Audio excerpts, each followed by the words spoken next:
On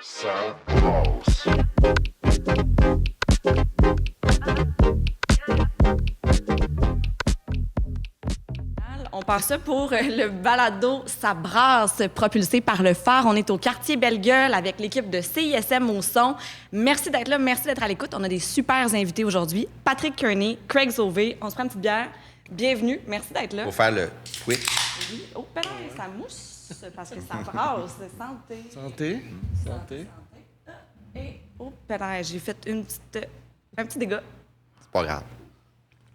Alors, je vais vous présenter, messieurs. Patrick Kearney, tu es président fondateur du Refrain, qui est le regroupement des festivals régionaux artistiques indépendants, qui rassemble près de 120 membres au Québec. Oui, tout à fait. Tu es aussi directeur général du festival Santa Teresa à Sainte-Thérèse, qui a lieu chaque année au mois de mai. Président de Judo Québec depuis plusieurs années, tu t'impliques dans les sports. Tu es aussi membre du CA du Festival des Arts de Ruelle. Anciennement conseiller municipal et membre du CA du centre Le Regain qui vient en aide aux familles. Exactement. Craig Sauvé est conseiller de ville indépendant pour, attention, Saint-Henri-Est, Petite-Bourgogne, Pointe-Saint-Charles, Griffintown à Montréal, alias le Sud-Ouest. Tu es aussi membre du CA de la Fondation Salvador Allende, qui rassemble les Québécoises d'origine chilienne qui vivent à Montréal, membre du CA de la SDC de Pointe-Saint-Charles, membre du CA de la SDC Les Quartiers du Canal, parce qu'il y en a un, Canal de la Chine, anciennement vice-président de la STM, candidat aux élections fédérales et ancien musicien de heavy metal. On est là. Alors, merci d'avoir accepté l'invitation. En fait, ça vient du fait qu'il y a une crise en culture et que Craig Sauvé t'a pris parole en conseil de ville récemment. Peut-être tu peux nous dire un peu ce qui s'est passé dans cette prise de parole qui fait en sorte que je t'ai contacté. C'était sur un point, effectivement, de subvention pour le nouveau festival de comédie qui va avoir lieu au centre-ville. Donc, le Comédia qui va prendre un peu les rênes de Juste pour rire qui était là depuis longtemps. Je pensais que c'était le moment de commencer à parler de l'écosystème des festivals un peu à Montréal. Donc, j'ai sauté sur cette opportunité d'en parler parce qu'effectivement, j'ai écouté le refrain dans leurs interventions publiques, puis je trouve que ça avait beaucoup de sens de dire, les petits festivals indépendants ont beaucoup à offrir. Et on comprend que le financement est difficile à obtenir. Ils n'ont pas tous les mêmes moyens que ces grands festivals. Ils sont peut-être moins connus. Puis là, la société civile, les gouvernements fédéral, provincial, municipal se sont réunis rapidement pour trouver 4 millions de dollars pour investir dans un autre festival de comédie, alors qu'il y a d'autres petits festivals qui font briller le Québec à l'international, localement, qui fait de l'innovation, de l'art. Ça fait aider et donner une opportunité aux artistes émergents. Puis il faut les soutenir eux aussi. C'est ça que j'avais dit, un peu comme dans ce que Refrain disait. Puis je pense que c'était important de faire le point, de parler un petit peu de comment ces grands festivals opèrent, qui sont et comment on doit, je pense, avoir une conversation sérieuse sur comment on peut soutenir les plus petits. Et cette conversation est difficile à avoir. On peut en discuter davantage. Hey, on est là pour ça. Faut que ça brasse. Regarde, c'est ça le titre du podcast. Mais oui, mais c'est super que tu aies pris parole, en fait, parce que tu n'es pas responsable de la culture à la Ville de Montréal, mais c'est quand même un sujet qui vient de chercher comme citoyen, en fait. Depuis que je suis tout petit, j'assiste au festival à Montréal, puis j'aime ça. Je suis ancien musicien, je suis une mélomane, je suis fanatique de musique. Je vais encore au festival, puis quand je parle avec des organisateurs, organisatrices des festivals à Montréal ou dans la région, je comprends la difficulté que ces personnes ont à avoir de financement et organiser. Puis je vois notamment dans le Sud-Ouest, on a le festival sur le Canal, qui est un festival qui peut amener 30-40 000 personnes sur un week-end dans le Sud-Ouest. Tu parles du Folk Fest, c'est ça? C'était maintenant le festival sur le Canal. Ça a été le Folk Fest avant. Je m'excuse. De nom et un peu de vocation, mais beaucoup de musique folk encore. Okay. Et c'est entièrement au BNL. C'est tenu à bout de bras par des organisateurs qui travaillent l'année longue avec très peu de financement. Ils n'ont pas des firmes de lobbying, ils n'ont pas des employés qui font la demande de subventions. Ils font ça tout avec leur cœur. Puis, ils ont à peu près 200 bénévoles qui viennent à chaque année. Ça devient une mini-communauté de bénévoles qui fait opérer ça. Puis, les gens dans le grand sud-ouest de Montréal, les gens qui viennent à l'extérieur de Montréal pour voir des shows de qualité entièrement gratuits. Mais je vois avec tout le travail qu'ils font pour faire ça. Puis, je dis, mais cette festival, cette produit-là est magnifique. Donc, ces genres de festivals-là sont absolument pertinents et on devrait les regarder et traiter avec autant de soucis que des méga joueurs là, dont j'ai mentionné un peu dans mon discours au Conseil de ville. Un très bon porte-parole pour le refrain. Tu peux peut-être... Un colistier. Tu peux peut-être parler, en fait, de la prise de position que le refrain a fait, justement.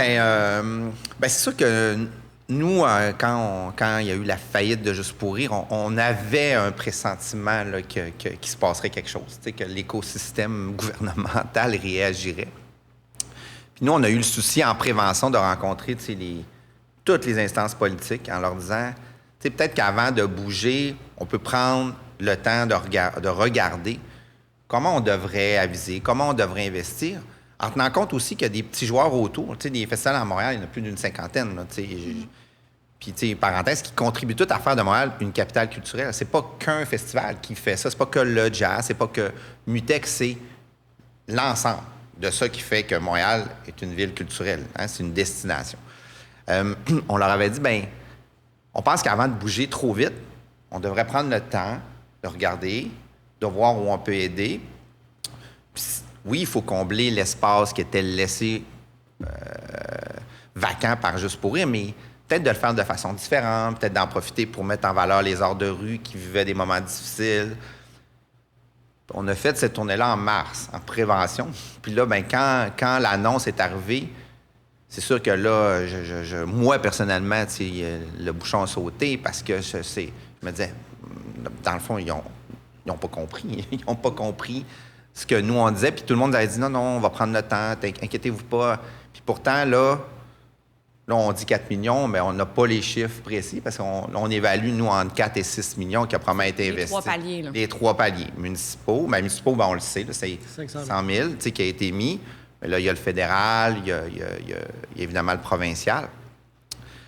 Il est arrivé ce qui est arrivé. Fait que c'est sûr que nous, le refrain, on a écrit une lettre ouverte dans le Devoir, puis il s'en est suivi beaucoup d'entrevues qu'on a données, que j'ai données une journée quelque part en mai, pas très longtemps après mon festival. Puis en fait, nous, on n'a pas attaqué. En fait, on n'a pas attaqué un palier, on n'a pas attaqué les gens, on a même averti ces différents paliers-là qu'on allait sortir par politesse, pour qu'ils se préparent. Je pense que c'est gentilhomme de faire ça, de permettre aux paliers politiques de se préparer. Le grand constat qu'on faisait, c'est qu'on avait réussi à se mobiliser tous ces paliers-là différents qui tous les séparent, là, qui normalement se parlent assez peu. Ils vont dire, oui, des fois, je parle un petit peu, mais là, on s'est tous ralliés autour d'une cause en disant, il faut sauver l'été à Montréal. Ce qui était un peu fort, parce que je ne crois pas... C'est Greg, que l'été était en péril à Montréal. Les gens qui vont au festival sur le canal, ils continuent d'y aller. Puis eux, c'est leur petit bonheur, leur petit plaisir, il est là. Surtout que la place que Comédia prend, c'est pas la place que Juste pour rire avait en termes d'étendue de programmation. Non. Je vais faire la parenthèse hors de rue qui me fait brasser beaucoup de choses en dedans et que j'ai pris parole quand même aussi dans les médias par rapport à ça. Comédia et le gouvernement provincial ont confirmé qu'il n'y aurait aucune programmation en hors de rue avec cette édition-ci. Bon, là, je pense que ça s'est fait entendre, puis ils disent que l'année prochaine, il y en aura. Moi, ça m'aurait vraiment, vraiment fait plaisir de donner du travail à tous mes amis artistes de rue qui en avaient à Juste pour rire avant, puis qui, là, ils en ont pas. Puis moi, le Phare est en train de mourir, puis le festival Chapeau à Mascouche est en grave difficulté aussi. Fait que les arts de rue n'ont pas été soutenus au provincial cette année. Puis on dit quelqu'un qui travaille en logistique de festival, c'est probablement c'est relativement facile à C'est faire. simple, c'est simple. Il n'y a pas de, il y a Pas pas de besoin de stage scène. installé, Ben il n'y a non. pas besoin de full technicien. Je veux Non. dire, on donne un espace à un échassier Ouais. ou à un clown, à un jongleur, puis il prend cet espace-là, il met un chapeau ou pas, puis il anime son petit coin. Il faut juste comme les programmer. Fait effectivement, ils ont fait un choix que moi non plus, je comprends pas trop. Puis l'investissement était relativement minime sur... Ben, On parle de 11 millions de budget. Là, Tu sais, au niveau touristique, quand C'est les évidemment. gens, d'ailleurs, viennent à Montréal pour ces grands festivals-là, ils aiment ça voir de l'action dans la rue. S'ils vont pas voir le spectacle en salle d'un humoriste qui parle français, puisque eux viennent d'ailleurs dans le monde, ils n'ont pas cette ambiance-là de métropole, tu sais, foisonnante artistiquement. C'est mon opinion, mais c'est bien d'investir en culture. On aime ça quand même. Fait que, tu sais, là, on parle quand même de précisément, tu sais, cette situation-là, mais sinon, la culture, les festivals en général, comment ça se passe chez les membres du refrain? Là, Ça par va bien. exemple? Ben, je vais juste refaire une petite parenthèse à reculer. Tu sais, l'idée aussi là-dedans, là, c'est pas... tu sais, comédia, là, moi, je les démonise pas. Là. C'est pas, c'est pas non. des méchants. Puis là, Non. souvent, on va me dire, ouais, mais là, j'ai pas ciblé comédia. Je veux dire, l'idée là-dedans, c'est que, tu sais, je trouve que c'est les paliers de gouvernement, municipaux, provinciaux, tu sais, qui se sont ralliés vite. Je vois ça positivement parce que ça démontre la capacité de le faire. Maintenant, faisons-le pour les 50 festivals à Montréal ou pour les festivals en Gaspésie. C'est cette capacité de mobilisation-là qu'on doit maintenir. Puis ils nous ont juste prouvé qu'ils sont capables de travailler ensemble. Là, maintenant, ils sont un peu fourrés. Tu sais, c'est comme, ben, dites-moi pas que vous n'avez pas le numéro de téléphone, tu sais, vous l'avez fait. Fait que dans l'état de situation, on le savait là, que tu sais, le refrain était créé en pleine crise. Hein? Tu sais, c'est une drôle de réponse là, on s'est ralliés autour En 2020. Zoom, en 2020, en mars 2020. On a commencé à se jaser juste parce qu'on se sentait tous dans la chenoute. Tu sais. Puis là, finalement, ben, on a rallié 50, 60 festivals là, qui se parlaient chaque semaine. Puis là, ben, on a dit, ben, c'est une bonne idée de créer un regroupement. Puis le refrain est né. Tu sais. Puis là, on est rendu presque 120 maintenant. Là, hier, là, j'ai vu le Festival des films de Québec, le gros festival, là, vient de devenir membre. Là, fait que Bienvenue. Bienvenue. Bienvenue au festival. Fait que l'état de situation, il y a des festivals qui, tu sais, il ne faut pas non plus... tout ne va pas mal dans le monde des festivals. Je pense que les festivals sont en santé.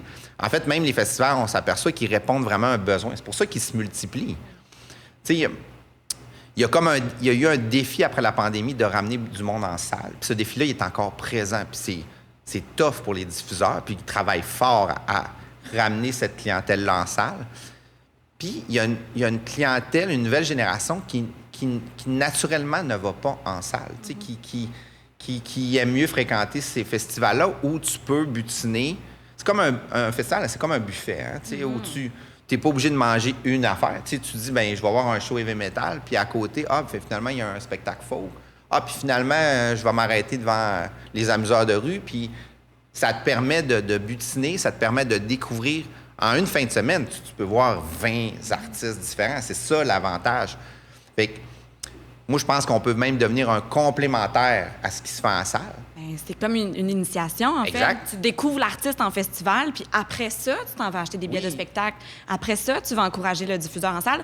Puis, beaucoup les jeunes, en fait, tu donnes souvent cet exemple-là, peut-être... Ben, je donne souvent à mon garçon, il y a 19 ans maintenant, mais mettons, je l'amenais au festif. Puis à un moment donné, on se retrouve devant une scène où il y avait Ariane Roy, excellente, super belle, qui groove. Là, j'ai eu 4 Flo de 17 ans qui ont fait « Oh, wow! » Ils ont pogné de quoi, là? Tu sais, un, il la trouvait, elle bougeait bien, elle chantait.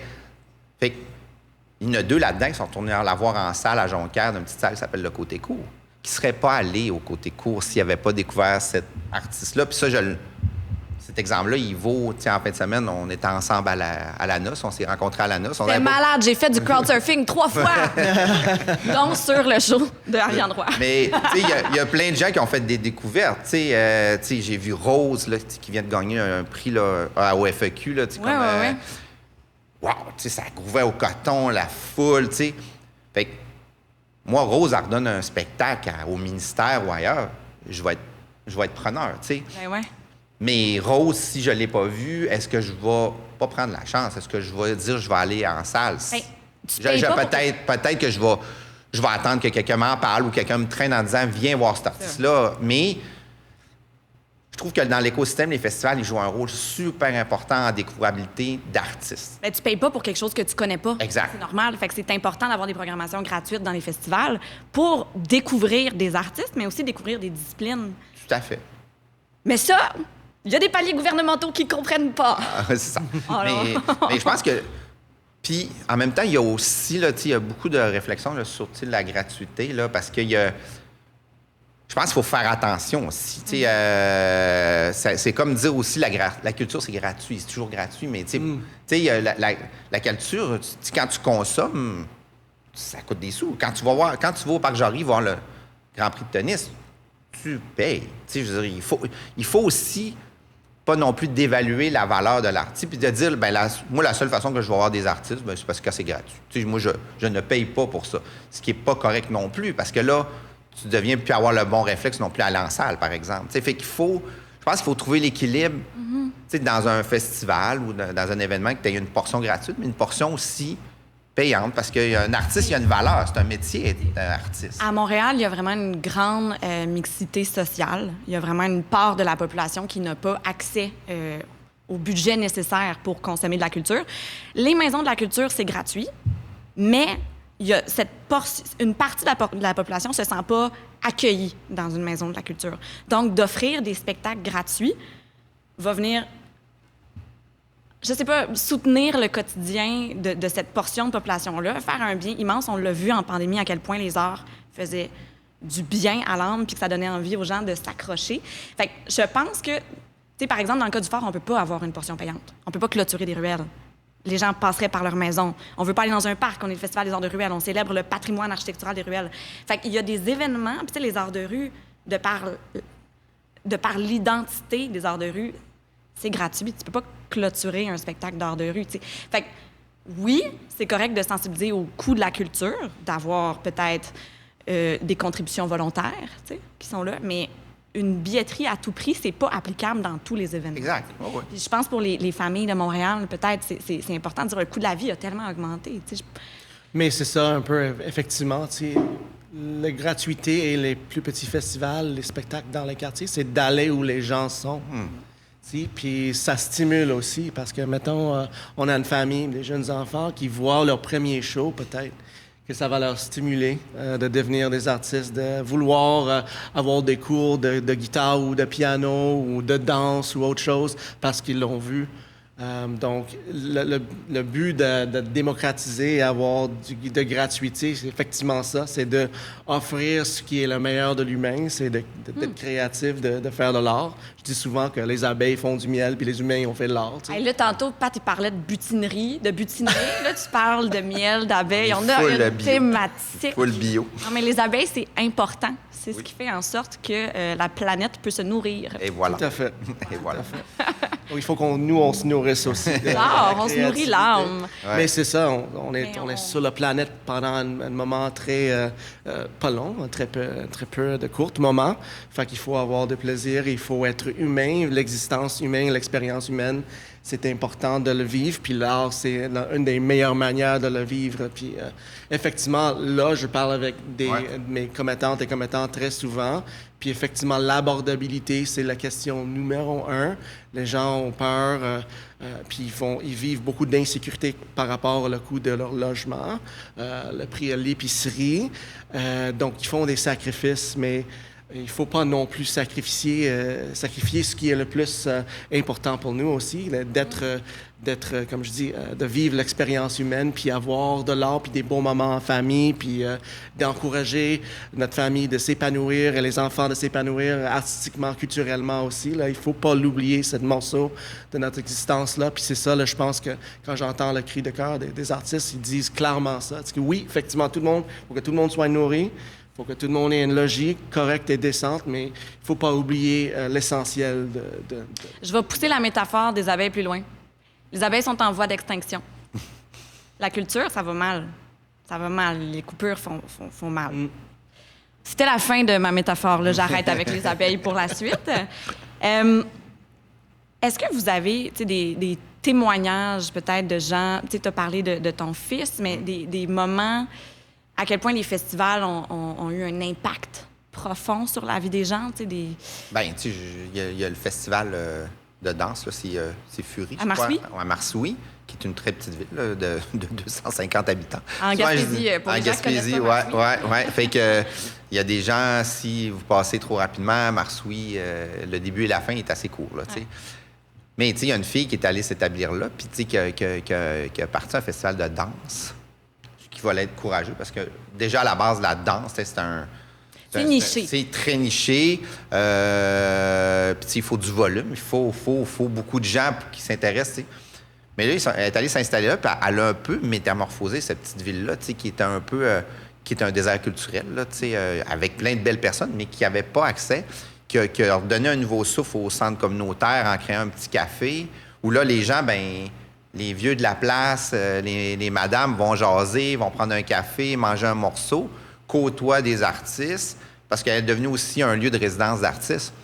Fait qu'une personne, associée à une forme d'art, est en train de changer un petit village, tu sais. Fait que c'est ça la force que la culture peut avoir. Puis là, je leur dis, bien, c'est sûr que si on compare la grosseur de ce festival-là au festival de jazz, ils vont me dire, ouais, le festival de jazz a bien plus d'impact. Bien, moi, je crois que non. En fait, moi, je pense que Marsoui, en toute proportion gardée,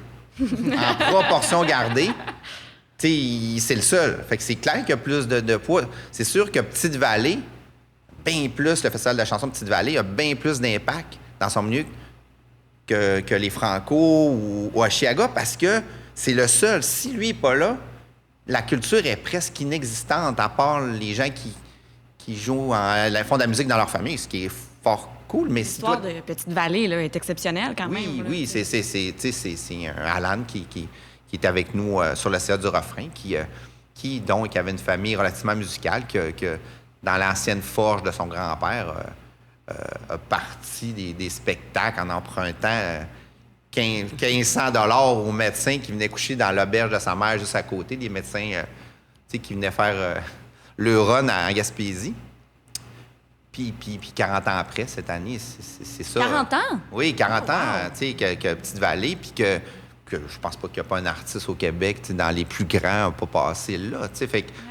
Puis qu'il y a eu un impact sur la carrière de gens, tu sais, Daniel Boucher est né là, tu sais, il y a plein d'artistes, Patrice Michaud, qui est pas... Tu sais, c'est tous des artistes qui ont grandi, Louis-Jean, qui est le cousin d'Alan, tu sais, Marie-Pierre Arthur, qui vient du village de Grande-Vallée, tu sais, fait que si Petite-Vallée n'est pas là, bien, il y a ces artistes-là, ils n'ont pas eu cette chance-là. Peut-être que Daniel Boucher, il n'existe pas en termes d'artiste. T'sais. Fait qu'il ne faut pas minimiser l'impact. Puis c'est ça.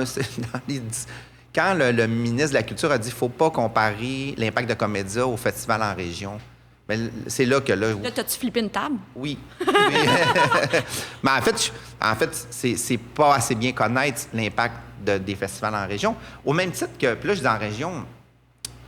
Un petit festival bien niché dans un quartier de Montréal a autant d'impact parce que c'est pas vrai que la madame qui a 3 enfants avec son chum qui n'ont pas de voiture parce qu'ils ont fait ce choix-là de rester à Montréal, puis qui disent « OK, on va prendre la poussette avec le vélo, puis on va embarquer dans le métro. » C'est compliqué. Pour aller dans une foule en plus. Oui, c'est super compliqué là, d'une foule de 50, 60, 100 000 personnes avec le 2 ans où tu es un peu nerveux de le voir, tandis que quand tu arrives au festival sur le canal, c'est vaste, il y a du gazon, tu vois ton jeune, tu es capable de prendre ta bière au loin, de regarder, d'écouter le spectacle, lui, dans la zone enfant. C'est plus sécuritaire d'un point de vue familial. Je dis pas que c'est pas sécuritaire. C'est plus accessible. Oui, le sentiment de sécurité, pas la sécurité. On a une tonne de familles qui vont là, effectivement, là, toutes sortes de gens. Il y a un mélange social, économique hyper intéressant qui est pas toujours présent dans les quartiers de Montréal. Puis là, il y a un petit secteur d'artisans locaux aussi, donc ça aide à comme... Là, tu découvres qu'il y a quelqu'un qui vend ça dans ton quartier puis tu savais pas. T'sais. Exactement. Donc, les relations se créent, effectivement, là. On a fait des parades dans le Sud-Ouest. Malheureusement, on n'est pas invité cette année, malgré plusieurs demandes auprès des élus aussi de l'arrondissement du Sud-Ouest. J'aimerais ça y aller. Je suis fan du patrimoine historique. C'est un quartier hallucinant, surtout Pointe-Saint-Charles. Il y a même des portes d'entrée de maisons principales qui sont dans les ruelles. C'est fou architecturalement parlant. J'ai été guide à la Maison Saint-Gabriel. Ah, bon. C'est ça, j'ai un passé de fille du roi. Mais donc, j'allais dire, les parades qu'on a fait dans le Sud-Ouest, c'est fabuleux parce qu'on va chercher les gens qui ne se sentent pas nécessairement interpellés, qui n'ont pas le temps. Puis, tu sais, on passe entre 18h30 et 19h30 un soir de semaine. Fait qu'après le souper, les enfants jouent dans la ruelle, les familles, les jeunes professionnels prennent un verre sur le balcon. On est comme, hey, venez-vous-en, tiens, on célèbre là 1 heure de temps avec une fanfare, des échassiers. C'est magique. Ouais. J'aimerais ça y retourner, mais je pense pas que ça va arriver parce que je pense pas qu'on va traverser cette année. Je sais pas si vous avez vu les vidéos qu'on a faites, en fait, le phare. Je suis certain que j'ai vu. On a fait quelques vidéos pour expliquer la crise qu'on traverse. La Ville de Montréal, la Ville-Centre nous soutient. On est au programme de soutien des festivals événements. Les arrondissements sont gravement manquants cette année. Mais c'est là au aussi provincial. les arrondissements ont de moins en moins de moyens. Et c'est un peu, si on a une crise de financement généralisée, c'est très présent dans les arrondissements aussi, dans le sens où le coût de la vie augmente, c'est-à-dire le coût de tout augmente aussi. Le coût de tous les matériaux avec lesquels on utilise, le sel, juste pour sceller dans l'hiver, c'est augmenté. Les matériels de construction, c'est augmenté. On a des conventions collectives avec notre personnel. T'as pas le choix. Qui est bien, mais il faut bien payer les gens aussi. Il faut bien payer les artistes aussi. Mais les arrondissements ont beaucoup moins de marge de manœuvre. C'est pas là où le gros des sommes sont généralement, sauf peut-être à Ville-Marie qui est souple. Un petit symbole, tu sais, juste pour dire, oui, venez, oui, on trouve que c'est pertinent ce que vous faites. Puis le discours des arrondissements, beaucoup cette année auprès du phare, c'est « Ah, mais cette année, on va soutenir un autre organisme, on va prendre un autre spectacle. » Une démarche de diffuseur, c'est comme à long terme pour créer un mouvement, un rayonnement. Mais bref, je ne suis pas ici pour parler du phare. On l'aime le phare. Ouais, on l'aime. Bien, vous viendrez, hein? 26 ou 8 septembre, si on réussit à faire 10 dates, on verra. Je le souhaite profondément. Niveau budget, peux-tu nous expliquer qu'est-ce qui coûte cher dans un festival? Bien, Tigring en parle un peu, tout a augmenté, mais... Bien, écoute, on a, là, les gens dans des festivals, là, c'est beaucoup des contractuels. Ils ne payent pas super cher, mais oui, à un moment donné, il a fallu quand même augmenter pour s'ajuster. Surtout après la pandémie, il s'est fait comme une rationalisation des gens disponibles qui travaillent dans le milieu des festivals, notamment les techniciens. Fait qu'il y a certains coûts qui ont augmenté. Moi, je suis pas contre parce que souvent, ces gens-là, c'est souvent même du travail saisonnier dans des périodes qui fassent un peu de sous dans une période estivale. Mais ça reste quand même qu'au bout de la ligne, ça augmente ton budget, tu sais. Fait que la personne qui cloue les clôtures, la personne qui cloue les toits chimiques, la personne qui cloue la scène, la technique, tous ces fournisseurs-là, eux aussi vivent des augmentations. Tu sais, le gars qui cloue les clôtures, bien, il paye plus cher ses gars de clôture, puis il paye plus cher son fuel qu'il met dans son truck qui vient de porter les clôtures. Fait que tout ça, un jeu domino qui, au bout de la ligne, toi, bien, t'as un budget, mettons, de 600 000 ton festival, mais là, ton 600 000, il vaut plus la même chose parce que tout a coûté plus cher sans que tu augmentes. Puis c'est là où tu peux serrer, c'est au niveau des artistes, des cachets, mais en disant, ben t'en prends moins. Tu ne payes pas moins parce que même eux aussi ont augmenté, les cachets ont augmenté parce que l'artiste, quand il vient te voir, il arrive dans une vanne avec son band. Il a tout augmenté. Fait que ce qui fait au bout de la ligne, ça devient tout serré. Il y a comme un écosystème là. Puis, en même temps, est-ce que c'est le rôle du gouvernement de tout pallier? Je sais pas, je pense pas non plus. Tu sais, des fois, c'est comme la voie facile, tu sais, de dire, bien, toi, bon gouvernement, défraie le reste. Fait qu'il faut réfléchir autrement. Puis, tu sais, leur offre, on travaille beaucoup, notamment sur un projet de mutualisation. Je pense qu'il faut travailler en faire une mutualisation. Peut-être que s'il y a 2-3 événements dans le Sud-Ouest qui pourraient travailler ensemble en disant, peut-être qu'on pourrait avoir une ressource qui s'occupe des subventions. Puis là, c'est là où peut-être que les arrondissements ou le gouvernement peut dire, moi, je vais juste être un levier pour vous aider à partir ça. Fait que quand vous allez avoir engagé une personne qui fait des subs, pour regarder ou de la recherche de partenaires financiers, ou de la recherche pour avoir des fournisseurs. Tu sais, peut-être si je négocie avec un fournisseur des clôtures pour 3 festivals, peut-être que je vais avoir un rabais. Je pense que s'il y a un peu d'argent à investir qui pourrait avoir un effet multiplicateur, moi, je pense que c'est en mutualisation. Il est là, l'enjeu, tu sais. Puis en même temps, pour avoir travaillé, tu sais, avec... il y a un défi dans... Mettons, souvent, les festivals, ils disent « Ah, ben non, moi, je suis correct. Je suis correct de travailler tout seul. » Puis il y a comme... chacun veut protéger son... Comme c'est ça, une chasse gardée, mais pourtant, on aurait tout intérêt à travailler plus en famille. Tout à fait. En fait, je pense que ce qui freine certains festivals ou certains organismes en général, c'est que c'est du travail de planification puis de structure que de partager une méthodologie. Puis ça, les gens sont là, ils n'ont pas l'espace, Ouais, ils là, n'ont faut pas qu'ils montent là pour en redescendre là. Exact. Tu sais, ouais. Mais le petit coup, hier, il y a quelqu'un qui disait la tank à passion est vide. Oui, oui. Fait que, tu sais, Ouais. ça, c'est une citation de Christian Robitaille. Mais il a raison. C'est là où il faut un petit levier de dire, ben, tu sais, si j'ai un aide externe qui vient m'aider à la faire, cette planification-là, puis là, tu fais, hey, finalement, c'est vrai qu'on on travaillait ensemble, je pourrais sauver ça. Mais c'est sûr que quand tu es déjà là, tu n'es pas capable de le faire. Tu es en mode survie. Là, fait que je pense que s'il y avait un levier, une opportunité, s'il y avait des nouvelles sommes à investir, je les mettrais là en mutualisation. Tu sais, les grands festivals, ils l'ont compris bien avant nous autres. C'est ça qu'ils ont fait. Eux, c'est des fusions. Hein? C'est ça. C'est des achats. Mais. Est-ce qu'on devrait fusionner avec les États-Unis? Peut-être, je sais pas. Mais, tu sais, on le voit. Là, j'ai fait une blague nichée. Là. Tu peux peut-être expliquer ma blague nichée? Est-ce Non, que non? je Tu m'en veux vais pas là-dedans. expliquer ma Non, blague nichée? OK. Vous googlerez les fusions des grands festivals et États-Unis. Peut-être que vous aurez des réponses. Mais, tu sais, des groupes comme Live Nation, dans le fond, OK. c'est ça. Tu donnes un peu d'indices aux gens qui Ils donnent, c'est ça. Ils ont beaucoup. Puis là, il y a même des poursuites anti-monopole là, qui se font présentement parce que là, eux, ils ont amené ça à un autre palier parce que là, ils gèrent même ils ont même les systèmes de billetterie, gestion d'artistes. Ça fait qu'il y a un écosystème là où l'argent, il contrôle vraiment tout. Là. Fait qu'il y a aussi cette indépendance-là qu'il faudra. Tu sais, je t'en ai parlé un peu dans ton intervention. Je veux pas encore démoniser ça, mais il y a comme un. Tu sais, quand tout est dans un giron, dans un secteur, à une même main, des fois, ça peut amener certaines. Il y a un potentiel. Ouais. Je ne dis pas qu'il y en a, un potentiel de dérive. Mais finalement, j'ai voté pour le Comédia aussi. oui. J'ai voté pour la subvention pour les mêmes Ouais. raisons donc tu évoques là. Ouais. Mais effectivement, ce qui m'informe beaucoup, mon implication politique, c'est la volonté de partager la richesse, d'avoir ces questions de société, des grandes questions, mais c'est ça qu'il faut que je pense qu'on en parle davantage. Ces méga festivals, tu sais, quand Juste pour rire a été vendu en 2018, c'était 65 millions de dollars. Nos BNL vendu à 65 millions de dollars. Ouais. C'est parce que c'est pas exactement Un autre. totalement Non, nos On va BNL. juste prendre le temps pour comprendre 65 millions. Parce qu'on dirait que si on dit vite, on n'absorbe pas 65 millions. En fait, un Il y a OBNL, beaucoup ça se de chiffres vend là-dedans. pas. Le problème, c'était C'est tout ça. le jeu de l'entreprise privée qui est derrière, tu sais, C'est ça. c'est les entités TV, les entités production qui ont été vendues. En fait, j'ai écouté une émission de radio là, avec Alain Gravel, dont l'émission, j'oublie le nom, là, mais il y avait des invités, dont l'ancien DG, président DG là, du FEQ, du Festival d'été de Québec, Daniel Génina, qui était avec Jacques Primo, puis un autre intervenant, où lui, il dit le FEQ, en passant, c'est un OBNL. Le Festival d'été de Québec, les gens ne le savent peut-être pas, c'est un OBNL, qui a des salles, qui a un peu comme un écosystème qui peut ressembler à... Puis qui gère certains spectacles gratuits et qui gère les plaines d'Abraham. Quand on me dit que c'est compliqué sécuriser une zone publique, ouais, d'après moi, les plaines d'Abraham, là, il faut que tu en mettes de la clôture, là, comme on voit sur la rue. Puis ils le font.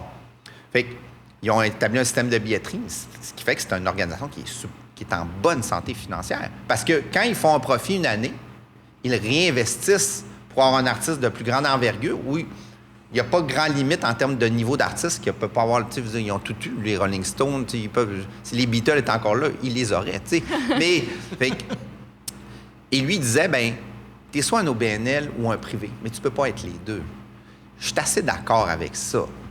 Bon, le milieu qui joue aux deux, il dit, oui, mais c'est parce que si j'ai pas de privé, je peux pas avoir ces crédits d'impôt-là. Puis si je suis pas OBNL, ben je peux pas avoir accès à ces subventions-là. Oui, mais là, dans la vie, tu peux pas tout avoir. Il faut que tu choisisses ton camp, je crois. Tu peux pas avoir les avantages de l'un ou ça. Tu peux pas avoir le pain puis le beurre. Tu sais, à un moment donné, faut que tu sépares, là, tu sais. Puis c'est un peu ça qui me chicote. Mais là, tout le système de subvention, il s'est construit autour de ça. Fait que là, ces entités-là, bien, ils en bénéficient. En même temps, est-ce que c'est...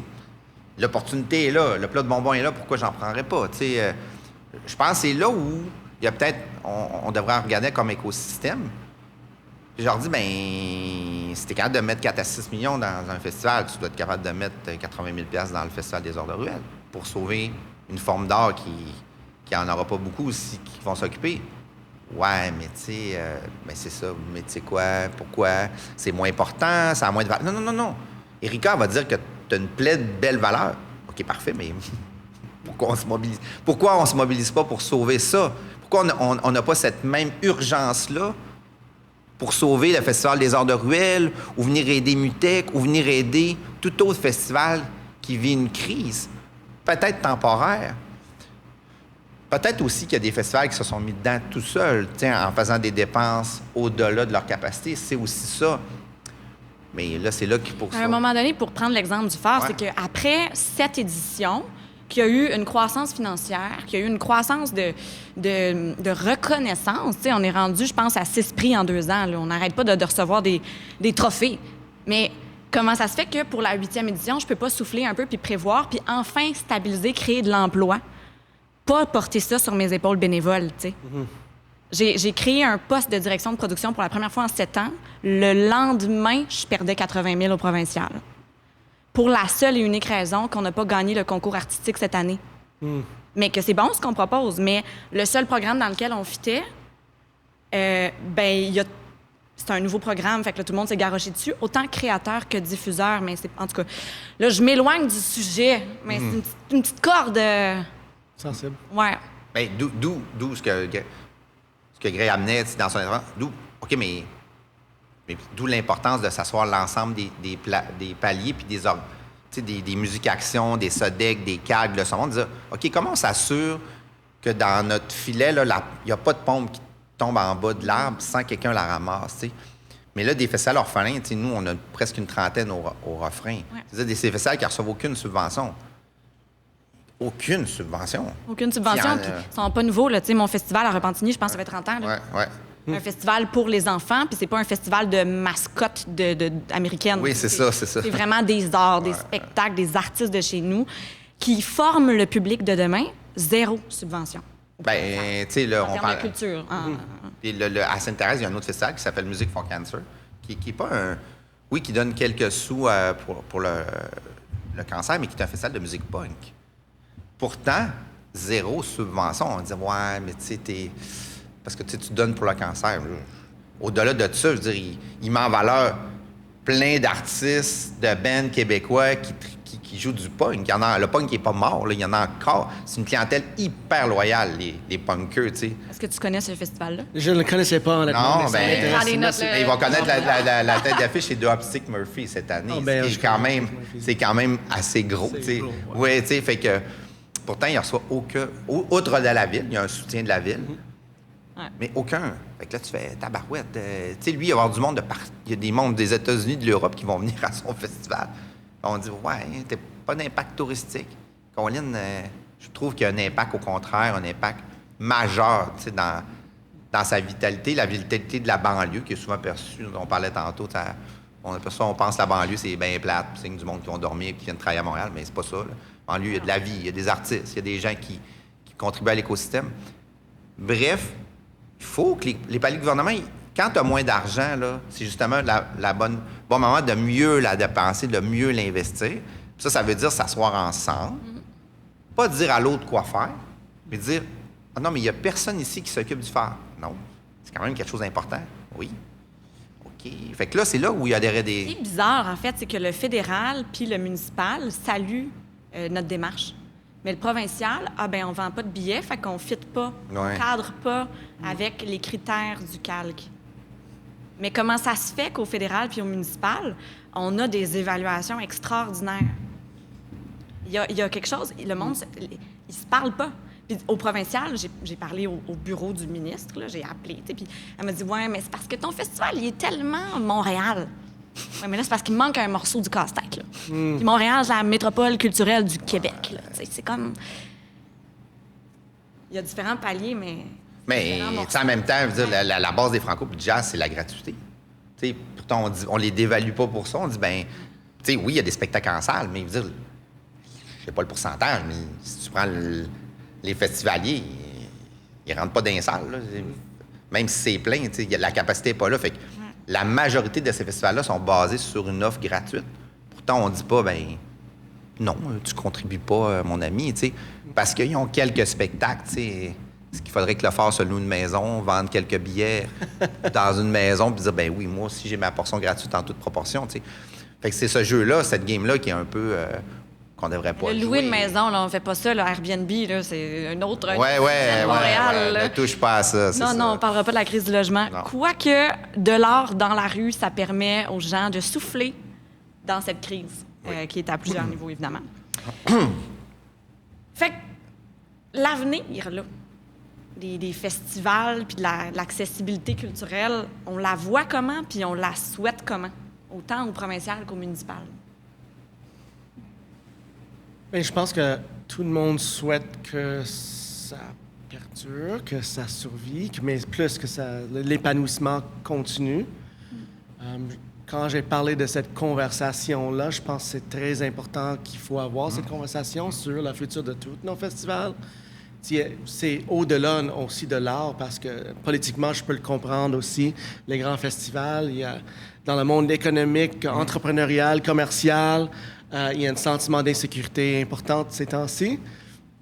Donc, quand on est entrepreneur ou dans le commerce, là, c'est comme, je veux pas de changement, là. Je veux juste pouvoir... Souffler, hein. Souffler puis fonctionner, changez pas moi quelque chose. Fait que quand il y avait comme cette potentiel vide d'un festival de comédie, c'était la crise. Ouais. Et c'était un gros joueur, fait que tout le monde s'est mobilisé, puis donc c'est comme toute la chambre de commerce, c'est là-dedans, là, tu sais, le SDC Tourisme du Montréal. Tourisme Montréal, Ouais. ça.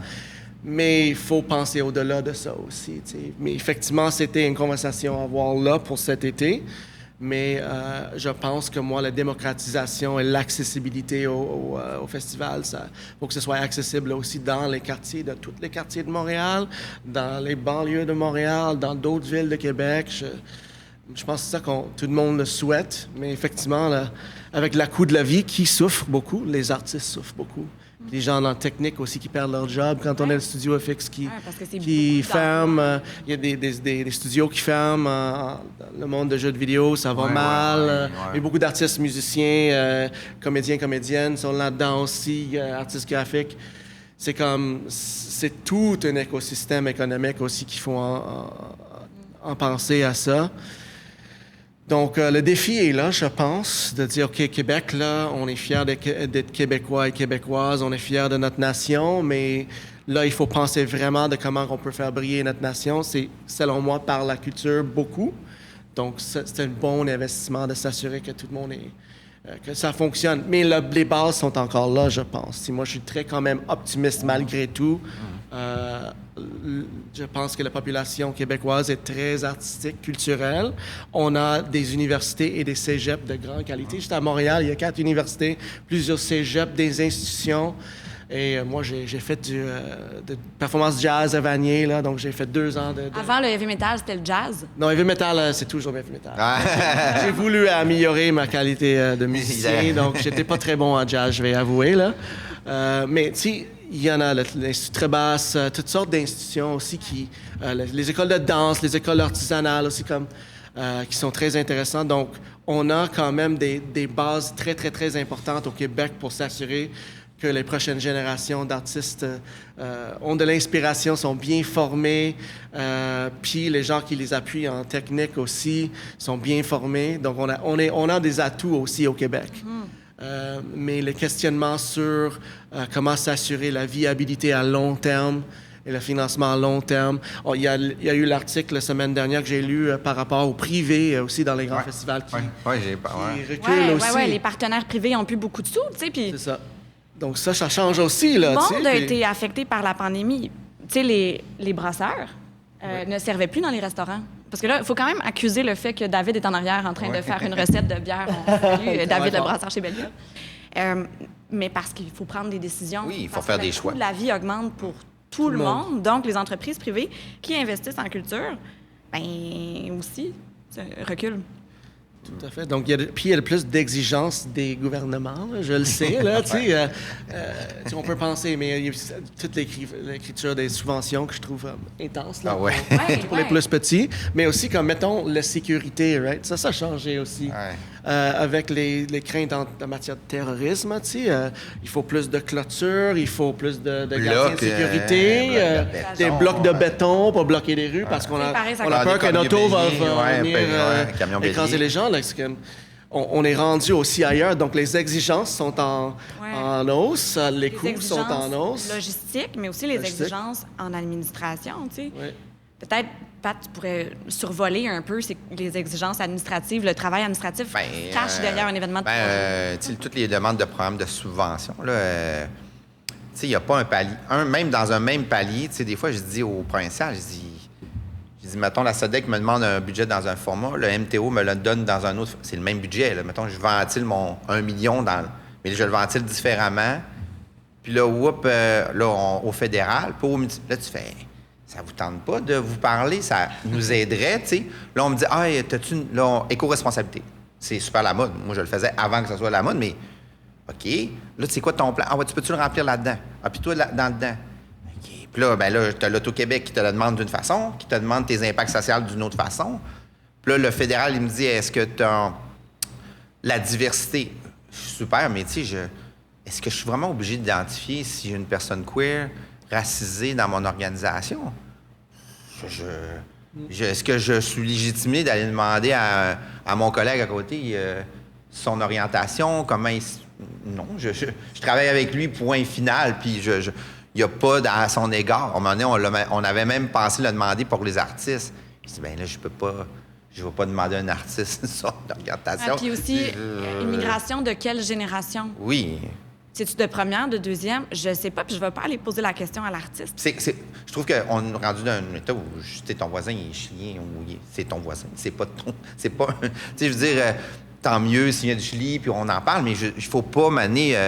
aller chercher ces critères. Bref, tout ça pour dire que ça alourdit toute la reddition de comptes qu'on appelle, les rapports, tu sais, là, qui sont... Chaque demande de subvention, qui est peut-être 15-20 pages de texte et 3, 4, 5 annexes, viennent avec le rapport après, qui sont toutes des questions différentes. Oui. Puis ça, tu sais, le nombre de membres du refrain qui font ça avec beaucoup de jus de bras bénévoles, il y en a énormément. Puis les subventions sont pas proportionnelle au travail. Des fois, elle n'est pas là, la subvention. Oui, c'est ça, tu l'as pas eu. Oui, des fois, tu l'as pas eu, c'est ça. Tu reviens bredouille de tout ça. Fait que, là, ça rajoute à l'ordre en plus. Là, tu dis, j'écris ça, ne sachant pas, en n'étant pas sûr.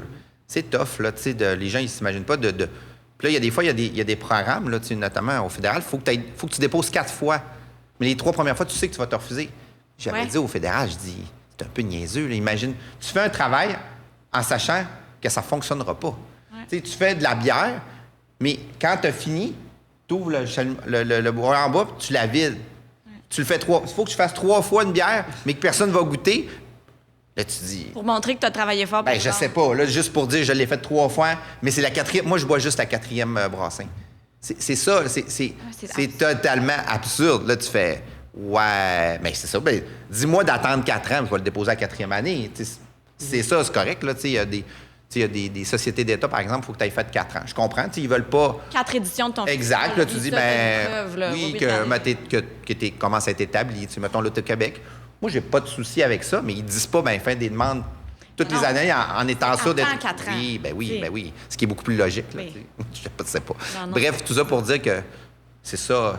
Puis bon, on n'est pas juste des têteux de subvention. Là, je pense que... Des têteux de commandite aussi. Aussi, exact. Puis, quand on est capable de commercialiser des aspects, mais comme tu le dis, il y a des aspects où, pour toi, c'est compliqué de commercialiser ou de vendre des billets, tu peux pas. Il y a d'autres festivals qui le font bien. Le festival vend beaucoup de billets, il offre une portion gratuite, mais il vend beaucoup de billets, puis tant mieux, ça lui donne des revenus autonomes qui lui permettent d'avoir un peu plus de marge de manœuvre. Mais l'écosystème du Québec est formé de tout ça. Là. Tu peux pas vendre 3000 billets à Marsoui dans un festival de danse. Ça marche pas. Mais ça veut-tu dire qu'il est moins pertinent? Non. Il est pertinent à son niveau, à sa valeur. Puis c'est pour ça qu'il faut qu'on en regarde dans l'écosystème. Puis quand tu disais qu'est-ce qu'on doit faire, moi, je pense que c'est des intervenants de politiciens comme Greg. C'est un enjeu politique, selon moi. Les décisions, les changements, ils vont provenir de là. Ils ont ce pouvoir-là, les politiciens, de changer les choses. S'il y a quelqu'un qui dit... Moi, je figure ça, puis c'est comme ça que je l'ai dit à certains... Je dis, il faut faire comme un caucus au football. Le caucus au football, quand il est appelé, il y a un gars qui se met un genou à terre. Je dis un gars parce que le football est souvent joué. Oui, c'est ça. Attention. Ouais, je ne veux pas être trop niché. T'as sur le bord de flipper. Ouais, je sais, je sais que. Mais quand tu es au football, ben, là, les gens ils se réunissent autour de toi, puis là, tu établis ton plan de jeu. Ben, c'est ça qu'il faut que quelqu'un fasse dans cet écosystème-là, qu'il y en a un qui mette le genou à terre et dise aux autres paliers, nous, on va s'asseoir. Puis là, on n'a pas plus d'argent, mais comment on peut mieux la dépenser encore pour s'assurer qu'on n'échappe pas du joueur en cours de route? Il y aura toujours des festivals qui vont tomber. Il reste aussi un écosystème. Comme dans toutes les entreprises du Québec, peu importe. Oui, ben, en restauration, on voit ça. Mais, tu sais, quelqu'un m'a dit, un palier de gouvernement, un cabinet qui m'a dit, tu ne penses pas qu'il y a trop de festivals? OK, est-ce qu'il y a trop de vitalité dans les régions? C'est ça que tu me dis. Ben là, je dis, tu sais, on s'est posé la question, y a-tu trop d'humoristes, tu sais? Il y a déjà eu cette question. Pourtant, les humoristes pullulent, tu sais. S'il y a des festivals, c'est parce qu'il y a une demande, parce que c'est ce qui répond aux besoins des gens. Puis je dis, l'autre aspect, c'est que tous les programmes de subvention ne se sont pas ajustés à ça. Il y a 30 ans, là, regarde la configuration de Montréal en termes de festivals. Il y avait les gros festivals, mais tous les petits festivals n'existaient pas. Il n'y avait rien. Là, maintenant, c'est plus ça. Toutes les régions ont leur festival. Pourquoi? Parce que ça vient répondre à un besoin de proximité, d'accessibilité des gens à la culture. Fait que, moi, je dis pas, je sais pas s'il y a trop de festivals. C'est ça que les gens ils veulent. Fait que, si les gens ils veulent de la crème à vanille, fais de la crème à vanille, crème glace à vanille. C'est ça que les gens veulent manger. Essaye pas de leur imposer d'autres choses. C'est l'entrevue avec le plus de métaphores, je pense. Oui, c'est ça. J'aime tellement ça. Ouais, c'est faux. Fait qu'il est là. Fait que, je sais pas je pense pas qu'il y a trop de festivals, comme je pense qu'il y a trop de vitalité dans les régions. Je pense pas. Peut-être que c'est pas. Oui, c'est tough, c'est pas viable, un festival de danse à Marsoui, mais c'est essentiel. Fait que, si vous me dites qu'on est contre la vitalité des régions, bien, c'est correct, là. Disons-le haut et fort. Mais c'est ça, assumez-vous comme gouvernement. Si Montréal dit, bien, je mange Schtroumpf, là, des festivals dans les arrondissements, parfait, assume-les comme ville. Ils vont dire, non, c'est important. Okay, la vitalité des quartiers est souvent nommée à Montréal comme étant vraiment un axe ciblé. Oui. Mais les arrondissements, ils ne se parlent pas avec la ville-centre. Genre, j'ai dit ça, non, je voudrais pas faire cette affirmation-là. Mais oui, mais on peut faire la fiscalité municipale. Les gens se parlent. Je sais que les gens se parlent. Je suis désolée, les élus. J'apprécie beaucoup votre travail. À couper au montage, Mais c'est très intéressant tout ça, mais il va falloir arrêter de discuter, parce qu'on pourrait passer, on ferait un autre épisode. On fera une prise 2. La suite, peut-être l'année prochaine, si on est soutenu. Non, mais sérieusement, c'est très intéressant de vous accueillir les deux ensemble. Puis là, à suivre qu'est-ce qui va se passer au niveau politique pour Craig.